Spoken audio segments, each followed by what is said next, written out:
I'm at the end of Chester Gap Road. This is on the east side of the mountain, just outside of Shenandoah Park.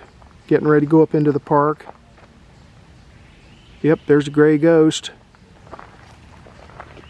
And that's the way you come up. And there's this parking area here. And there's Chester Gap Road continued on up into the park. I'm going to hike up the mountain along that road for a ways, and then I'm going to get onto the Appalachian Trail and turn to the right and head over this way for a while. And then I'm going to leave Shenandoah Park and hike to Tom Floyd Wayside. It's the first rest area shelter north of Shenandoah Park along the AT. The elevation here is 2,020 feet. Alrighty, well here's the park boundary. You can see how they strategically place these big, huge rocks here so people can't come up this road anymore. And right over there is a signpost, and that metal band says that the Appalachian Trail is a half a mile up the mountain this way.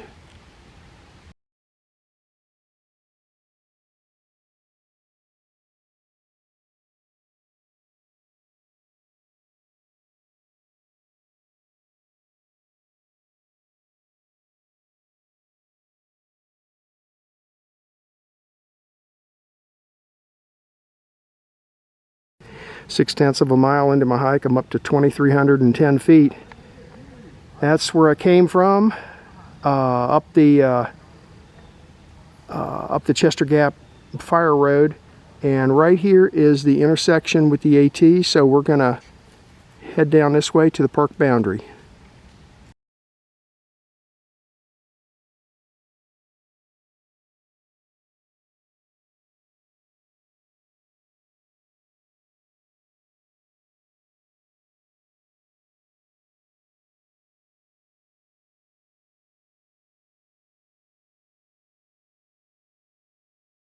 Seven-tenths of a mile into my hike. I'm just about a tenth of a mile down the AT here. This is looking back into the park. Just letting you know, PATC maintains the trails through Shenandoah, and this is relatively new. Now you have to have a permit to do backcountry camping. You also have to have a permit to hike Old Rag. So anyway, I took a picture of that for you, and some stuff on bear safety.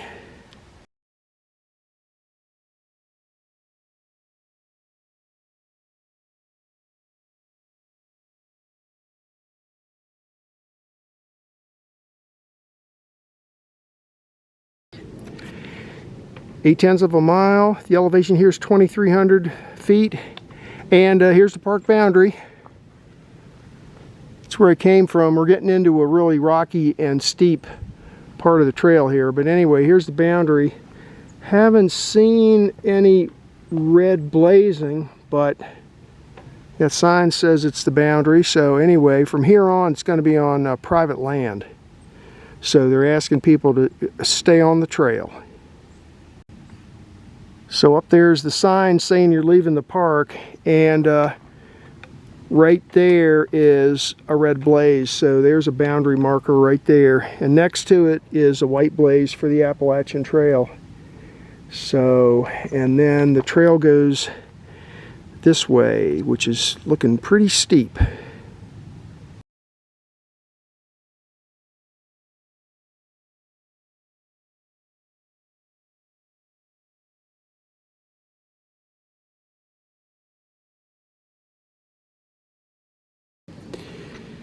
One mile into my hike, the elevation here is 2160, and I'm crossing a road. That's where I came from. This is the Appalachian Trail. Crosses this road. I'll have to look up the name or number of this road when I get home. But it continues on up the side of the mountain for a ways. And I see a sign up there, but I can't read it. It probably says private property or something like that. Anyway, this is where the AT crosses, and I'll mark this on my GPS track.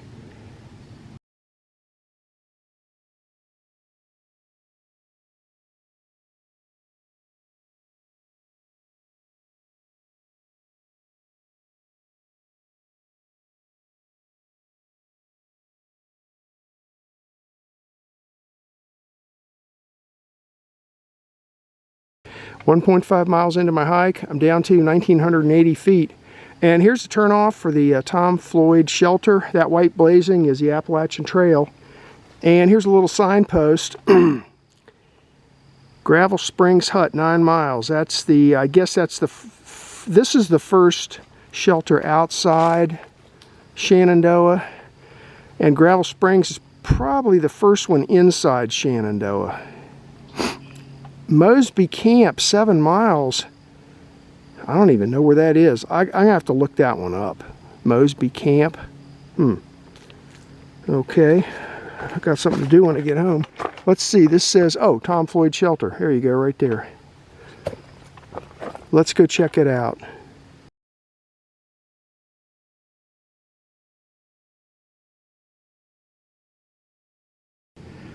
Alrighty, here's the Tom Floyd Wayside. I'll get some closer pictures, but there's the wayside. It's got a little deck on the front here. Nicely made fire ring. Fires are allowed out here because this is outside of Shenandoah. So, but I'm sure they want you to keep it confined to the fire ring. Picnic table. I'll scout around. I think down that way is the camp of the tent camping. Let's see what this sign says here. Small campfires only. Do not cut trees. Stay off the roof. Keep shelter clean and welcome.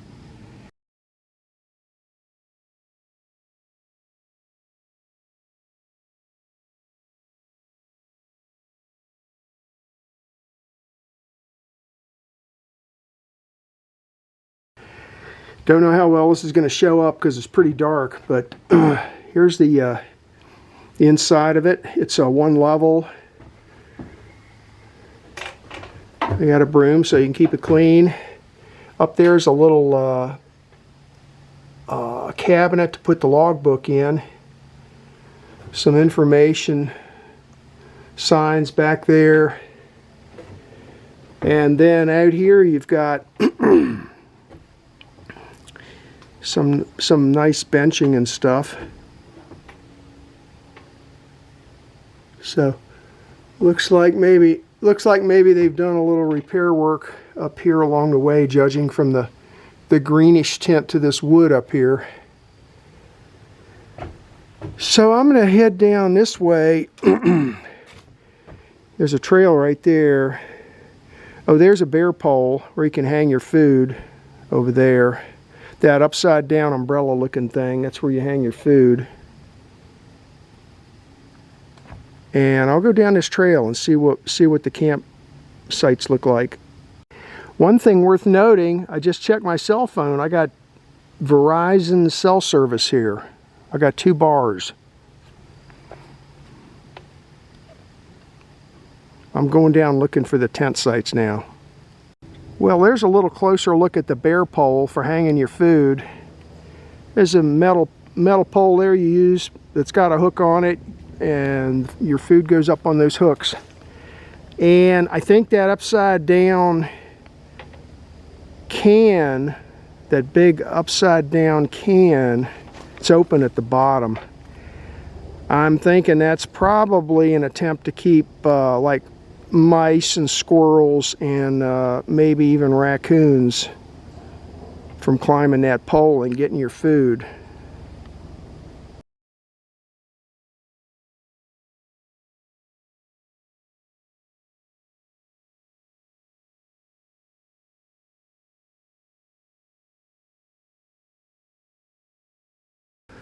There's tent site 3.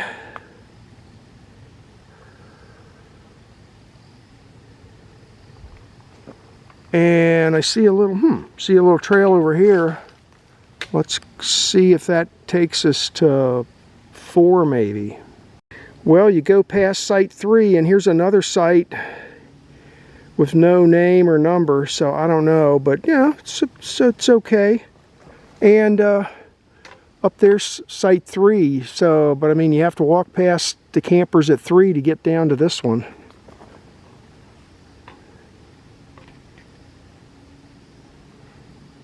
Well, that's where I came from. I must have missed the other tent sites. I'm going to turn around and go back because I think I'm well beyond where the tent sites would be. I'm on a little side trail.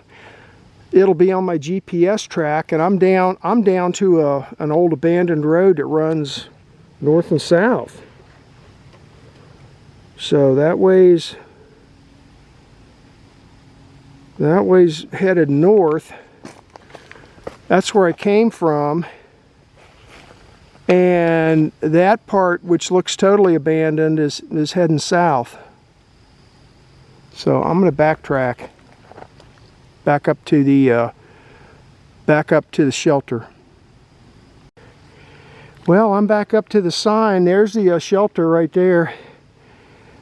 I saw 2 tent sites, and then I went down until it looked like, I mean, I was way far away. I'll have to see on my GPS track how far down the mountain I went, but if there's a spring and 2 more tent sites, they're way down there somewhere. The first 2 are just around that bend, but man, the other ones in the spring, who knows where that is.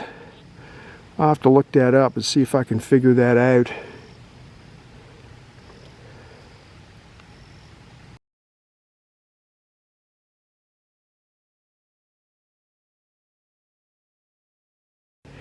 Okay, I retraced my steps and went past the first 2 campsites I showed you.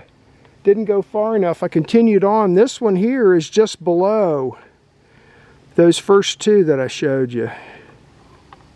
So here's another one. I'm gonna wander around a little more. I still haven't seen an outhouse. I wonder what's down here.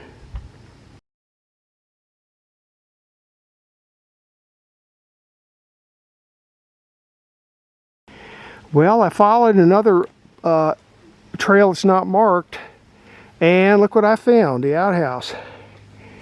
So this is old school pit privy. Inside Shenandoah, they've taken these all out and replaced them with the composting type. But this is old school right here.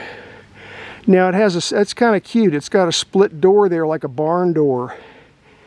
So that I guess while you're doing your business, you can open the top part and get a breath of fresh air and enjoy the view, such as it is. For what it's worth, the straight line way to get down here, I guess what's happened is that the way down here has been blocked by trees blown down, because up there maybe you can see the shelter's up there, and there's all these huge trees blown down in the way. I just came up, I guess it was site 1 down that way, and then this says site 3. Okay, I still have not found the spring. Don't know where that's at.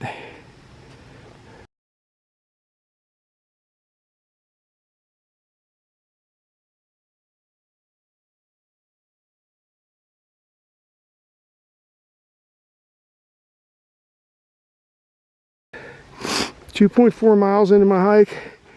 Oh, out of breath. I'm climbing the mountain again. I'm up to 2,250 feet. Down there in that black hole is where I just came from. And I'm almost into the Shenandoah Park, but not quite. That tree right up there with that white sign on it, that's U.S. Park Boundary, National Park Service. And there is a little bit of blazing, red blazing on that tree.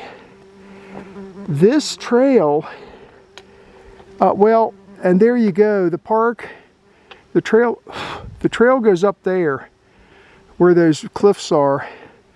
And then after that it levels out a lot more.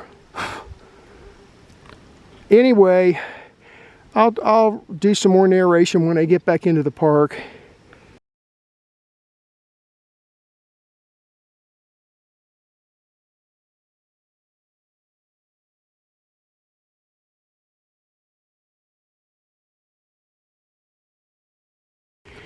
.5 miles into my hike. The elevation here is 2285, and I'm right at the park boundary. I just stepped inside the park. Yeah, sat down to get my breath and drink a little water. There's the way you come up, and you can see that red blaze there. That's a boundary marker. The white blaze there, and then the white blaze there, that's the Appalachian Trail heading up that way. That's the way I'm going to be going back to my car. And looking down there just a little ways, there's a tree down there that has some red blazing on it. So there's another part of the park boundary right there.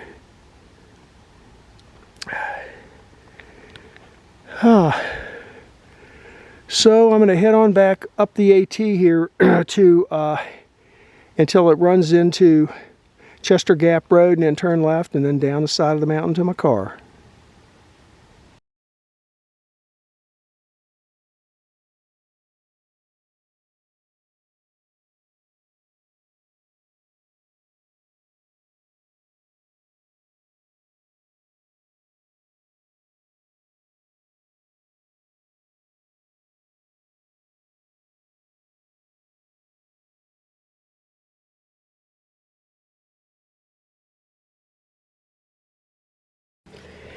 This is a map of today's hike.